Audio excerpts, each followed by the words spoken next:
Hi, this is Everett Abrams, the Wizard of Wood of Deck Restoration Plus, and today we're going to go through a job we're doing where we're talking about Deck Restoration Plus and restoration over, the typical companies that do some cleaning. It could be a pressure washing company, paint, or whatever.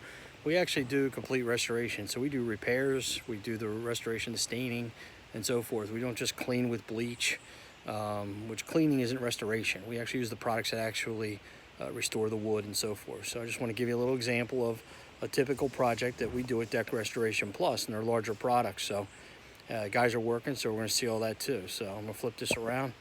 It's an older pressure treated deck. You can see some work getting done up there. We've replaced the skirting around the deck and then around the pool. You'll see that area.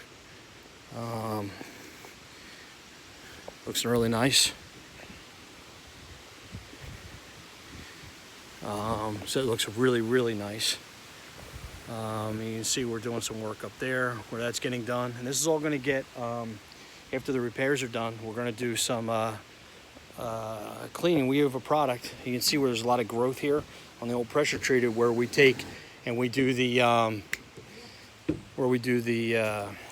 product we have called Restorer that will bring the wood back while getting the organic growth, and it's perfect for this kind of stuff. Between that and the brightener, there we go. We got the guys working over here, and you can see some of the other stuff going on over here. We're also going to rescreen these porches and get all that work done as well. So that's what we're doing at Deck Restoration Plus, and a typical job of what we do, where we're actually going to do the repairs, do the restoration of the wood, the staining of the wood, and this will look like a brand new deck. We'll bring another video to you when we get it all complete.